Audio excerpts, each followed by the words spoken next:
Hey, it's Bill, and you're tuned into the Pennsylvania Rock Show, featuring best unsigned rock and metal that Pennsylvania has to offer, right here on PARockshow.com, megarockradio.net, 107.1 FM St. Louis, Missouri, altrockradio.ca, which has moved to Hamilton, Ontario, Canada. It used to be in Mississauga. I spent a lot of time learning how to say that. RootarooRadio.com over in San Diego on the beaches of the West Coast. Across the pond to xrpradio.co.uk in Birmingham, United Kingdom. And right here in Leechburg, Pennsylvania, buildthescene.com. My name is Bill. This is episode number 542 of the Pennsylvania Rock Show. We're going to have not one, but two guests on this episode. This live video interview is featuring Jazz Byers of Half Wheel and many other bands, but Half Wheel tonight. And if you take a look behind me, it is a cover of their newly released Good Days album. And it looks like I'm sitting outside in front of, what is that? It's a little pub, actually. Okay, that's what I thought. Yeah. So here's the story behind the album cover. That's a little pub in France.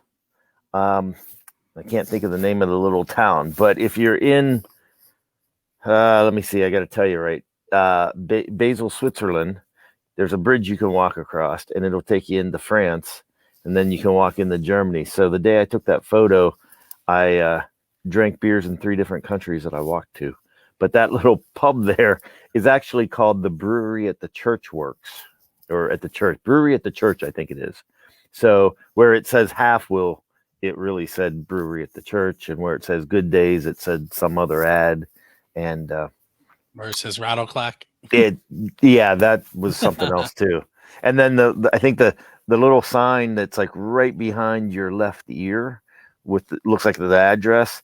That's right above the So. Yeah. That's the address, but that's actually like the catalog number of the CD now. So that's changed too. But so the idea with Good Days, to segue into that, we knew we were going to call the album Good Days because we did a song called Good Day, and we'll call it Good Days, but we didn't have any concept or anything. So so the band is myself and Sean Nestor, who sings and plays guitar as well. I do all the instrumentation for the most part, and most of the songwriting, and then he comes in and makes it all sound a lot better. And then we have guest musicians as well. And we're actually in the future hoping to put a live band together, but that hasn't been a priority in 2020, obviously. So, right. So we had the concept of Good Days, but we didn't know how we were going to do it for an album cover or anything like that. So Sean came over, and we were getting ready to take photographs for the album, and we had a studio set up and all that. We're taking these photos, and they just, sometimes you can have the best production in the world and everything, and it just doesn't look good or feel right. And that's how this day was. So we're like, screw it, let's go down to the little pub. There's a place by my house that, we walk to, and we pretty much live there. If you can't find me at my house, that's where I'm at. So we go down there, and we just go in this little booth, and we, with my, little iPhone, and started taking pictures of us just, hanging out and drinking beers and stuff. And that's the photos. That's every single photo except the cover is that, because the concept, like, it hit us like Good Days. We didn't have a good idea or anything. We're like, what if we named the bar Good Days? And then, you go in the bar, you open it up, and we're sitting at the booth, and the CD itself's actually, a coaster, or it looks like a coaster. And then you take that up, and it looks like so that's the whole concept. Yay. Sometimes it just, I'm sitting there going, wow, now I need to go back and look at it. It's sitting right over there on the table. Yeah, I have one. Hang on. I should have brought it with me. Hang on, I have one. Hang on. Oh. I'm sure that was flattering for everybody watching this. Okay, so there you go, right? So you're walking into the pub, and open up, and look at that. Look, I'm sitting having a beer. There's Sean, he's sitting having a beer, and the coaster, right? Then you pull it out, and it's like the table underneath. Well, you can't see it, but yeah. Anyways, you get it. Flare. But yeah. Yeah. So don't tell the owner of the little club next to my place because I didn't tell him we were using it. It's like, if he ever gets us, he'll be like, "Why is my club inside your album?" But no. So there it is. That's the whole story of the concept. So, yeah. Now, I know some of the songs that are on there are not your own. How did you choose which ones you were going to cover? All right. So here's what happened. So 2020. Okay, I travel a lot, right? Because I do shows all over the country and internationally too. And this year started out, and I was super busy. At the beginning of the year, I was up in Canada, and I was on the West Coast, and back and forth flying all the time. So I wanted to do a half-wheel album this year, but I was like, I don't know that I have the time to do it because, like you said at the beginning, I play in a couple other bands. So I'm busy all the time, right? And then I, record and everything else. Go ahead and name drop them real quick. There's Half-Wheel. There's Homicide Black and Silk Nine. So there you go. Different instruments in each band too, which makes it really schizophrenic for me. So I play bass in Silk Nine, I play drums in Homicide Black, and I play everything else in Half-Wheel. So beginning of the year, everything was crazy. And I said to Sean, I'm just going to let's just do one song a month and we'll release singles. And so I had all these songs that I liked that I always thought, man, I love that song, but I think I want to record it the way I would play it. You know what I mean? So we started out, and I think the first song that we recorded was a song called Angel Whisperer, which is by, hey, how you doing there? Bobby C. Right on. So yeah, Bobby C and Royal Honey recorded over here at this place where I'm sitting, and those guys are great. So check out Royal Honey too. Plug them. Get their CD. RoyalHoneyBand.com. Yeah, they're on. Let's see. Yeah. So this right here is a compilation album I did, and those guys are on it. So go check it out. It's compilation 2020, Rattle Clack compilation. Anyway, they share the same web designer as you. He's an expert from what I understand. We'll go with that. Okay. So we started recording these songs, and the idea was we're just going to release a single, like one single a month. And so we did Angel Whisperer, and then the following month we did a song called I Have the Moon that was from the Magnetic Fields back in the day. So if you want to do something really trippy, look up Magnetic Fields, I Have the Moon, and then listen to our version because it's way different. But so right about then was when all the COVID stuff started to hit. So then all of a sudden everybody had a bunch of free time. The problem was Sean didn't have a bunch of free time, and we were, back then everybody was afraid to everybody was afraid to be around each other for everything, So I just started recording like mad, and I just pick all these obscure songs that I always loved. So on the album there's 2 Half-Wheel songs, and the rest are covers. But I did pay for the licensing. I don't, I believe in intellectual property, so it's all legally taken care of. But so I Have the Moon was from the Magnetic Fields. Angel Whisperer was from Ramesses B. Under the Milky Way was The Church. That's one that y'all might actually know. Then that's when it gets crazy. There's a song called Over the Ocean, which was from a band called Low. I think they're from Duluth, Minnesota. And I forget the label they were on, but they were kind of like the opposite. They came out kind of like when thrash and everything was coming out, and all these bands were playing 1,000,000 miles an hour. And they were like a street piece, and we're going to be the extreme opposite of that. So they played mellow, clean music as slow as they could. And I love this song. And I'm like, again, it's a great song when they do it, but I'm like, man, I think we could do it our way and it'd be cool. And then you want me to go through every one? I mean, we're almost done. Yeah. Okay. So Ask the Mountains was the last song we did, and I had Matt Ferrante play drums on it for me, and he came over, and I made the mistake of telling him what the song title was, and he looked it up beforehand. So Ask the Mountains is a song by Vangelis, which is the guy that did Chariots of Fire, right? And several others that you probably know from movies. Anyway, he comes over and he's like, I ain't gonna lie, Jess. I listen to that song. I don't really like that song. I'm like, it's something to that effect. And I'm like, trust me, it's gonna be good. Because like if you listen to the original, there's like 2.5 minutes of just keyboards, like, you know, and a girl's voice, like, you know, and Matt's like, what the hell you want me to do on this? I'm like, trust me, it's gonna be fine. So that was the last song that we added to this. And then let's see, Just Like Heaven from The Cure, because I'm a huge Cure fan. I've seen them like 4 times, love everything about them. Then we redid a song called The Desert, which is an instrumental from Half Will, which was part of the soundtrack for a documentary bicycle movie I made when I biked across the United States. We redid it and added some guitar parts for it. And Mike Ofka from Innovation Recording Studios played the secondary guitar on that, and it's beautiful. And then we did Drifting from Four Non Blondes, which, you know, Sean was going to kill me for that one because he's singing in the strat. I mean, he is so high pitched on this, you know, and it's him singing. It's not all like pitch shifted and stuff. And then we did a Bjork song called Unravel because I love Bjork. And we had Jessica Raggi from Lucky Me sing with Sean on it. So, and I skipped a few people. Let's see. Sean Donahue played guitar with Sean on that song. And I'm probably forgetting somebody. Josh Shank was the drummer on like 3 of the tunes.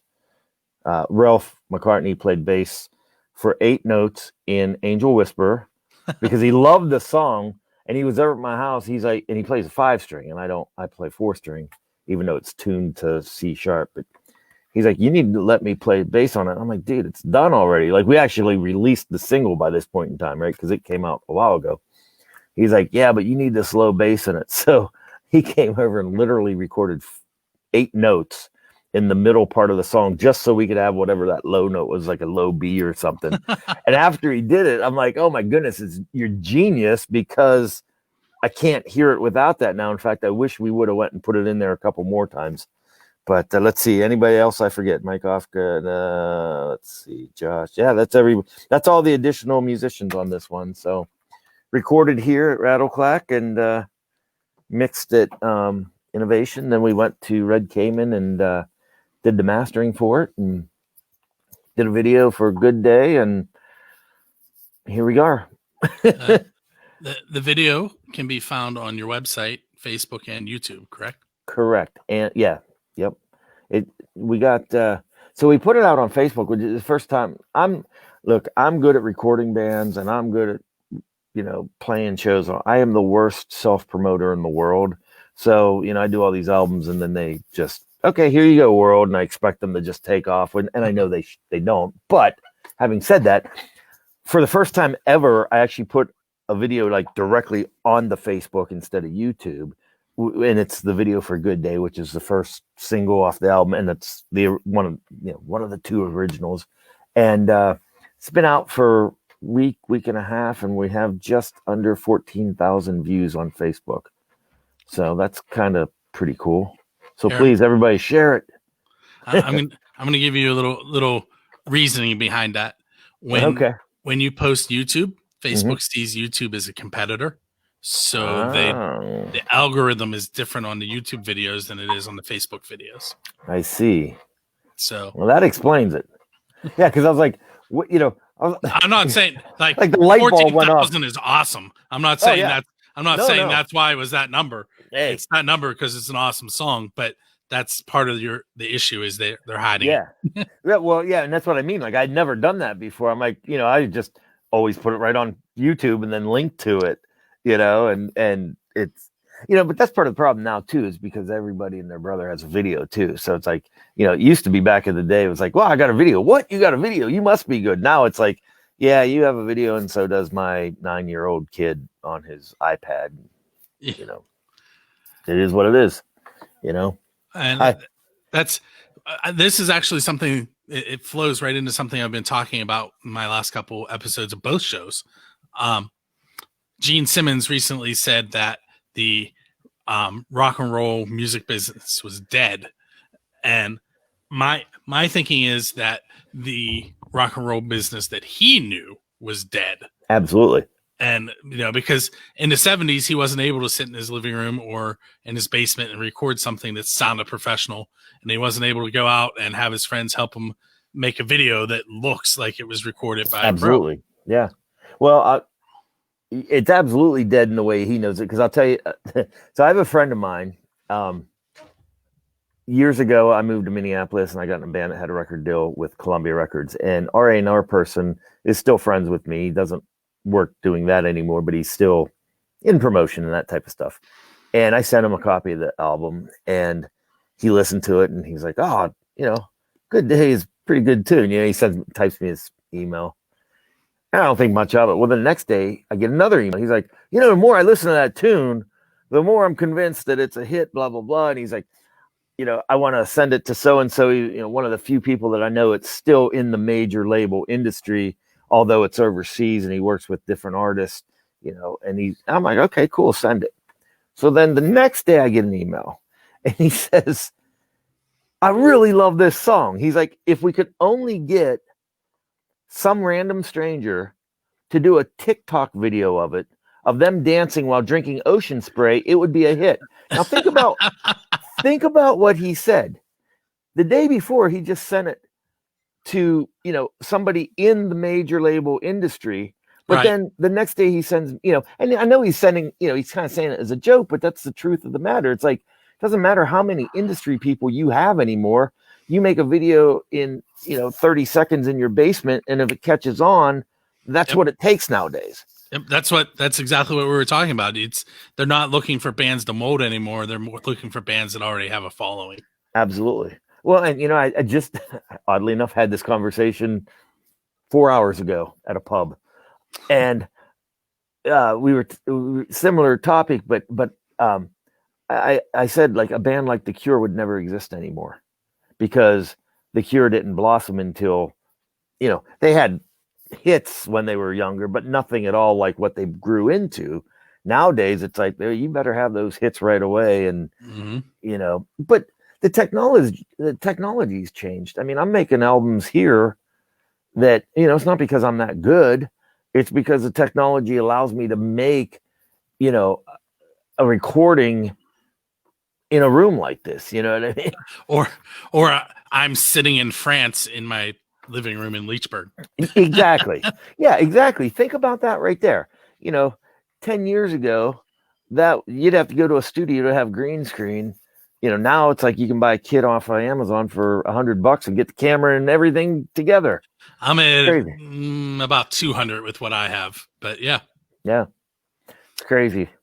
So I know I told you that we had to keep this short. We have about 2 minutes. Okay. I do want you to talk about the instrumentation because you were telling me off the air about an instrument that I wasn't aware of that you used on this album. Yeah. So, it has the standard stuff, drums, guitars, acoustic guitars, 12-string guitars, keyboards. But the one thing that's on this album that you may hear, because some people are like, do you have a banjo? It's like, well, no, because it's like, well, it doesn't sound like a banjo, but it doesn't sound like a guitar. So this is a strum stick. This is a McNally strum stick. And this one's actually a chromatic fretboard, but I have two others that are diatonic, which what that means is it's do, re, mi, fa, si, la, ti, do, like that.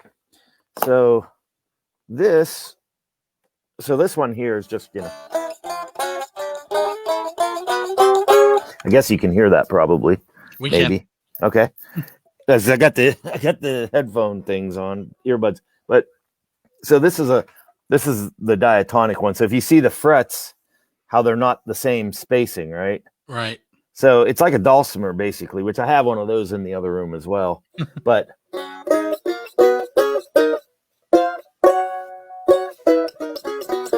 so it's interesting because a lot of times I'll do accents with these, and you can play different.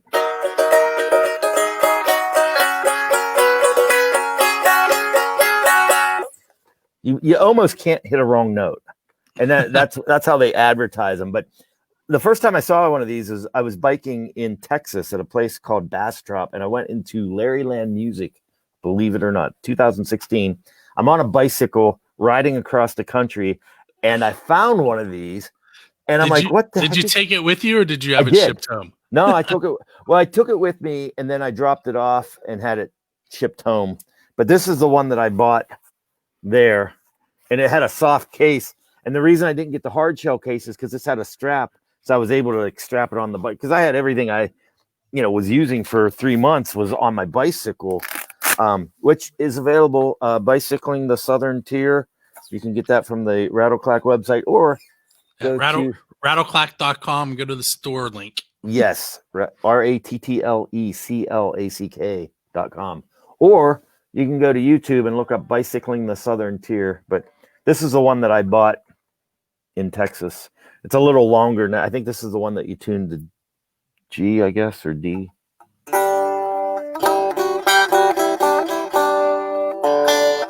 Yeah, so I have this one tuned differently because sometimes I tune them different depending on what songs we're playing. But yeah, so that's the strum stick that everybody always asks about on the album. It's kind of neat. A little different. So last question for you. Yes. Where can people find a copy of the Half Wheel Good Days album? Besides Rattleclack Entertainment, or besides Rattleclack.com. Correct. So you can go to, boy, you stumped me with this one. All the normal places, Spotify, iTunes. You can go to, I got to look it up as I'm talking. I'm trying to do this real quick so I can find it. Don't you have a link tree or a? Yeah, there's a link tree, but I don't know how they find that. You know what I mean? But here's what you can do. You can go to this is kind of cool. And I don't know if you knew I had this link or not. Half Wheel. So like it's spelled like behind you, Half Wheel. It's right below me in the video. Oh, okay. Yeah, there you go. Right down there. So halfwheel.hearnow, as in hearing right now, hearnow.com. And when you do that, let's see if I can't do it. Okay, yeah, so check it out. So there's the link, right?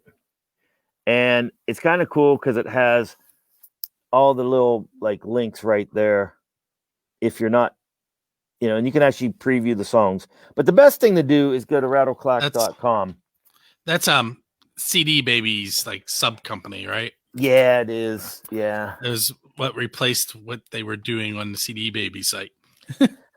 I'm probably not the best person to talk about that because I've called them up and had long, lengthy conversations with several of their people about how they've ruined that company.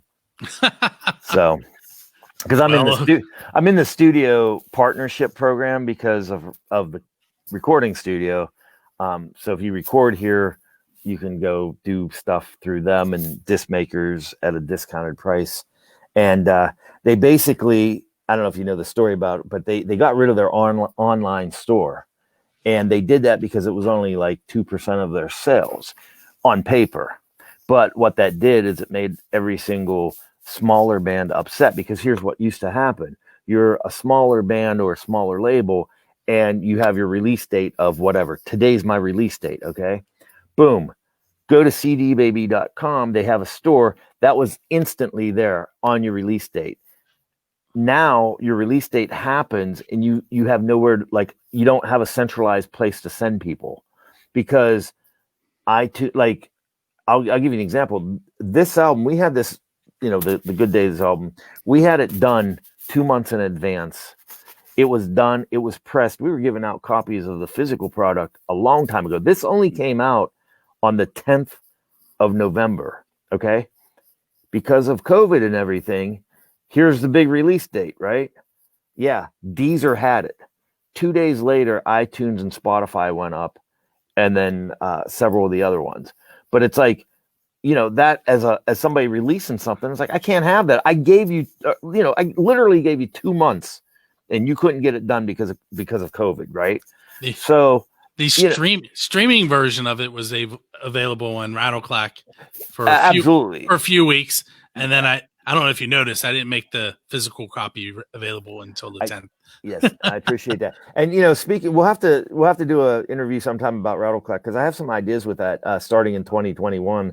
I'm gearing up to start recording a lot more bands in the Pittsburgh area, and doing more releases and stuff like that, because I have all the infrastructure to do that. And there's a lot of bands out there that I'd love to work with and do that kind of stuff. Besides Half Wheel, Homicide Black, and Silk Nine. So so yeah, we'll chat about that. And what I'd like to do is just have Rattleclack be like, almost like a co-op for all these bands, and then become, like, oh, okay, I can go there and I can get all these different local bands instead of having to try to go here, there, and everything everywhere else. Because I still think there's value. Digital downloads are cool, love them, but I still think there's value in physical product. So I use them both. yeah, I find out I do too, because like, here's the thing, like, okay, so you take something like this and you spend all this time like, wow, I got the cover, I got the concept, because you open it up and you see it and you read all the credits, but then you download it and what do you get? That. You know what I mean? Yep. And it's a bummer because, a lot of people went into making this and I remember being young and getting like, Motley Crue albums or Wasp or whoever, and just like reading the lyrics and stuff and reading who did what and just sitting there the whole time I'm listening to it. And I think that's lost anymore, but you can romanticize about it too, though. And I'll be honest, it's convenient to download stuff and I love that too. So yeah, I mean, I use both. All right. So here's what we're going to do now. We're going to take a moment. We're going to listen to Good Day off of the Good Days album. And then when we come back, we will be chatting with Miss Freddye, who has a new single out. I believe it's called Wade in the Water. So we'll be checking that out along with the Half Wheel tune. And then we'll come back and do some speaking with Miss Freddye. Thanks for having me. Appreciate it. Thank you, Jess. So we'll be right back.